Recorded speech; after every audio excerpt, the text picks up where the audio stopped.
34절 말씀, 그를 어디 두었느냐? 주님께서 물으십니다. 주님께서 물으시는 이 질문은 하나님께서 인류에게 묻는 질문이기도 합니다. 네가 어디 있느냐? 하나님이 아담과 하와에게 질문하셨던 그 질문을 우리는 기억합니다. 왜 주님께서 이 상황에서 나사로의 죽음 앞에서 판단이 흐려져서 그의 무덤이 어디 있는지 모르기 때문에 이런 질문을 하셨을까 생각하게 하는 그런 본문입니다. 몰라서 이런 질문을 하셨는지, 아니면 상황을 어색한 상황이니까 좀 해소시키기 위해서 지금 온통 다 울음으로 가득 차고 우리 주님도 심령의 비통이 여기시고 불쌍히 여기셔서 상황이 굉장히 긴장스러우니까 이런 상황을 좀 해소시키려고 그를 어디 두었느냐 환기시키려고 이런 질문을 하셨을까 생각하게 하는 질문입니다.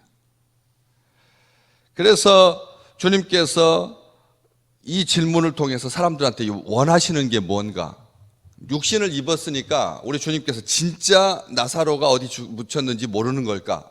무덤이 하도 다른 것들은 다 젊은 이성과 감성을 가지고 판단을 가지고 잘 아셨는데, 분위기도 잘 알고 아시는데 심령 깊은 곳까지도 다 꿰뚫고 계시는데 육신을 입어서 이런 아주 기초적인 것들에서는 사람하고 똑같이 잘 모르시는 건가? 그래서 모르니까 그 무덤이 어디 있는지 확인해 가지고 가시려고 사람들한테 물은 건가? 이렇게 질문할 수가 있습니다. 그런데 그 답을 보면 그를 어디 두었느냐? 그러면 저희들을 따라오십시오 라든지 어떤 그 과정이 있어야 되는데, 누가 말했는지 모르지만 34절에 보시면 누가 대답했는지 모르지만 주여 와서 보시옵소서 이런 대답을 합니다. 와서 보시라 이렇게 대답을 합니다. 우리는 보통 그의 무덤이 그가 어디 묻혔느냐, 그를 어디 두었느냐 그러면 시신을 어디에다 두었는지, 집인지, 집이 아니죠 여러분. 집이 나흘이 지났으면 보통 장례식을 치러가지고 무덤에 안치하는 이런 유대인들의 장례 관례를 따라서 본다면 그를 어디 두었느냐라고 하는 이 질문은 굉장히 어색한 질문이 되는 겁니다. 나흘째 되면 이게 집을 떠난 상황이고 무덤에 묻힌 시간인데 어디에 두었느냐 하는데 주여 와서 보라고 하는 이 말, 와서 보시라고 하는 말, 어디로 오라는 말입니까? 집으로입니까? 아니면 그가 묻힌 장소입니까? 와서 보라고 하는 이 표현 자체가 가서 보시죠 이렇게 말하지 아니하고, 따라오십시오 라고 말하지 아니하고 와서 보라고 말합니다. 그러니까 그를 어디 두었느냐라고 하는 말은 1차적으로는 왜 그의 시신이 어디 있는지 이것을 묻는 질문이기도 하지만, 우리로 하여금 이게 어찌해서 무서워하느냐, 제자들에게 하셨던 1차적인 그런 질문들과 쭉 맥을 같이 합니다. 무엇을 보려고 광야에 나갔느냐? 무엇을 보려고 광야에 나갔느냐? 요한의 세례가 어디로부터 왔느냐? 누가 내 옷에 손을 댔느냐? 무리가 나를 누구라고 하느냐? 너희는 나를 누구라고 하느냐? 이런 질문들과 맥을 같이 하는, 그를 어디에다 두었느냐라고 하는 이 질문은 심령이 비통히 여기시면서 하시는 그 맥락과도 연결이 되는 것입니다. 그래서 우리는 이런 질문들 앞에 똑같이 서게 되는 것이죠. 신약의 이 복음서에는 예수님께서 하셨던 많은 질문들이 기록되어 있습니다. 우리 주님은 기초적으로 어떤 것을 말씀하실 때 질문하는 형태를 취하신다라고 하는 것을 우리는 성경을 통해서 알 수가 있습니다. 이 질문을 통해서 우리 주님께서 가르치시려고 하는, 진리를 가르쳐주기 위해서 질문법을 사용하시는, 또 잊고 지냈었는데 우리로 하여금 다시 한번 생각하게 만드는 그런 질문들이죠. 아주 중요한 질문입니다. 세상에도 그런 질문들이 많습니다. 사랑이란 무엇인가? 인생이란 무엇인가? 생각하게 하는 질문들이 있죠. 그런데 우리 주님의 질문은 그런 막연한 질문, 이 세상 사람들한테 어떻게 생각해 보게 하는, 환기를 시키려고 하는, 성찰하게 하는 그런 질문이기도 하지만, 세상의 질문처럼 우리 주님의 질문은 그런 질문을 위한 질문이 아니라는 것이죠. 무엇입니까? 그를 어디에다 두었느냐 아시면서도 우리 주님께서 그냥 가시면 됩니다. 이 질문은 불필요한 질문처럼 보입니다. 다 아실 텐데. 그런데 이런 질문을 하시는 것, 질문을 하신다라고 하는 말, 이것은 상대방을 존중한다라고 하는 하나님의 기본적인 속성입니다. 하나님께서 아담과 하와가 어디 있는지 몰라서 질문하시는 것이 아니니까요. 아시면서도 네가 어디 있느냐라고 하는 그 질문을 통해서 상대방으로 하여금 존중한다라고 하는, 상대방을 존중하고 계시는, 그를 어디에다 두었느냐라고 하는 이 질문 앞에 상대방의 자율권과 그리고 선택에 그를 어디에다 두었느냐라고 하면 우리 보통 사람들은 무덤에 있습니다. 이렇게 먼저 답을 말할 것입니다. 그를 어디에다 두었느냐라고 하면 이리 오시오라고 그 주님의 마음을 헤아려서 안내하는 그런 마음도 있겠지만, 그를 어디에다 두었느냐 하면 사람들은 말할 때 그냥 쉽게 대답하는 것은 그를 무덤에 두었습니다. 무덤에 있습니다. 아시지 않습니까? 나흘이나 이미 지났습니다. 죽은 지 벌써 4일 되었습니다. 이렇게 억울한 마음을 가지고, 원망스러운 마음을 가지고 이렇게 답할 수도 있고, 그를 어디에다 두었느냐라고 하는 질문에 웬 무슨 질문이십니까? 라고 다시 역질문을 할 수 있고요. 이렇게 사람들로 하여금 주님의 질문은 자율적인 답을 가져오게도 하지만 또 선택할 수 있는 그런 질문입니다.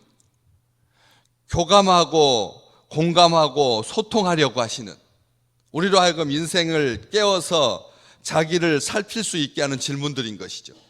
우리 주님의 질문을 가만히 보면 믿음이 흔들릴 때, 두려움이 엄습할 때 어찌하여 무서워하느냐라고 하는 이 질문이 들려오는 겁니다.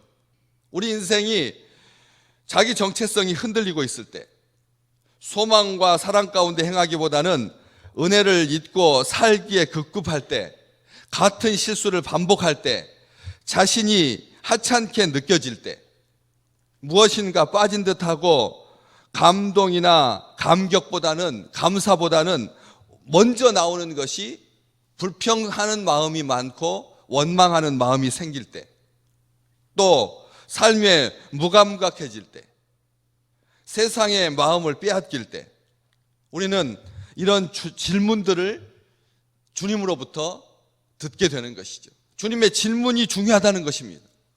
우리 삶을 이런 질문들을 통해서 보이는 것 때문에 중요한 것을 보지 못하고 있지는 않은지, 부수적인 것들 때문에 본질적인 것을 혹시 잊고 사는 것은 아닌지, 그런 눈에 보이는 것들이, 사소한 것들이, 아무것도 아닌 것들이 우리의 나가는 길을, 우리의 생각을 방해하기도 한다라고 하는 것을 우리는 알기 때문에 그렇습니다. 현실 때문에 본질을 보지 못하는, 핵심을 놓치고 있는 것은 아닌지, 이런 질문을 하게 한다는 거죠. 하나님께 나아가는 일을 방해하는 장애물이 무엇인지 생각할 수 있는 기회를 우리 주님께서 주신다는 것입니다. 이 질문, 그를 어디에다 두었느냐라고 하는 이 질문의 핵심이 뭡니까? 주님께서 왜 이런 질문을 하셨겠습니까? 그를 어디에다 두었느냐? 주님의 마음은 무엇입니까? 바람은 무엇입니까? 주님의 뜻과 주님의 계획은 무엇입니까? 주님께서 진정 원하시는 것은 무엇입니까? 왜 그를 거기에다 두었느냐라는 질문이겠죠. 그를 어디에다 두었느냐라고 하는 말은, 당연히 이 세상 사람들은 나흘째 되면 무덤에 있을 것이다라고 하는 것을 상식적으로 아는데, 이렇게 질문해야 되죠. 그의 무덤이 어디 있느냐, 이렇게 질문해야 됩니다. 그런데 그를 어디에다 두었느냐라고 하는 이 질문은 위치가 틀렸다는 말이죠. 그를 어디에다 두었느냐라고 하는 말은 거기에다 둬서는 안 된다는 뜻입니다. 그를 어디에다 두었느냐라고 하는 말은 왜 포기했느냐? 왜 죽음이 무엇이냐? 왜 절망하고 낙심하고 슬퍼하고 있느냐? 아직도 모르느냐? 내가 부활이요 생명이라고 하는 것을. 살아서 나를 믿는 자는 영원히 죽지 않을 것이다라고 하는 것을 믿지 못하느냐? 라고 하는 질문입니다. 깊은 질문입니다. 사탄의 권세에 대해서 하나님께서 분노하시는 것입니다. 그를 왜 거기에다 두었느냐는 뜻이죠. 그를 어디에다 두었느냐라고 하는 말은 그를 왜 거기에다 두었느냐, 죽음이 끝이냐라고 하는 질문이라는 겁니다. 세상 사람들은 그냥 상식적으로 장례 치른 지 나흘째 되면 무덤에다 안치하는 것이 일반적인 상식인데, 우리는 우리 주님의 이 마음을 헤아려야 합니다. 우리를 향하신 질문이기도 한 것입니다. 상식적으로 우리가 이때 이런 것은 모든 인생들이 가는 길이니까 우리가 좀 별다르게 행동했다가는 다른 사람들한테 오해를 살 수가 있으니까 피해 가려고 한다는 거죠. 우리의 신앙도 적정한 합리적인 선에서 이렇게 가지, 믿음으로만 가는 것은 이것은 외골수다, 이것은 맞지 않는다라고 하는 생각이 있다는 것입니다. 우리의 믿음의 한계는 어디까지입니까? 우리가 주님 앞에 기도하고 우리 주님 앞에 바라는 우리의 소망은 한계가 어디까지입니까? 사흘까지입니다. 사흘까지입니다. 사흘 안에, 왜? 세상 사람들의 관습이 그랬거든요. 사흘 이내에는 죽었던 사람도 깨어날 수가 있다. 영원히 그에게서 떠나지 아니하고 이 구천을 맴돌다가 사흘 이내에 무슨 착오가 있으면 또 어떤 경우에, 특별한 경우에 있어서 사람이 다시 살아날 수 있다. 많은 사람들이 생각하는 한계는 사흘입니다. 우리 주님은 나흘째인데도 이 질문을 하시는 것입니다. 그를 어디에다가 두었느냐. 오늘 우리 사랑하는 성도님들에게 올해 2019년 마지막 날 우리 주님은 무엇라고 질문하십니까? 그를 어디에다 두었느냐? 왜 포기하느냐? 왜 절망하느냐? 왜 닫고 넘어가려고 하느냐? 왜 다른 사람들이 똑같이 가는 길을 너희들도 굳이 애쓰면서 가려고 하느냐? 다른 사람들한테 싫은 소리 듣기 싫어서 그냥 합리적인 선에서 포기하고 정리하고 있는 것은 아니냐? 다시 한번 우리에게 소망을 주시는, 나는 부활이요 생명이니 나를 믿는 자는 죽어도 살겠고 무릇 살아서 나를 믿는 자는 영원히 죽지 아니하리니 이것을 네가 믿느냐, 내가 믿느냐라고 하는 이 하나님의 질문. 우리 주님께서 죽음 앞에 분해하시면서 사탄의 권세에 하나님의 백성들이 힘들어하고 어려워하지 아니하도록 오늘 또 우리 인간의 상식을 넘어서는, 우리의 상식을 넘어서서 그것은 기적이라고 밖에 말할 수 없는, 그것이 우리 믿음의 식구들에게 진짜 상식이 되는, 기적이라고 여겼던 것이 상식이 되는 그런 놀라운 축복이 가득하시기를 주의 이름으로 축복합니다.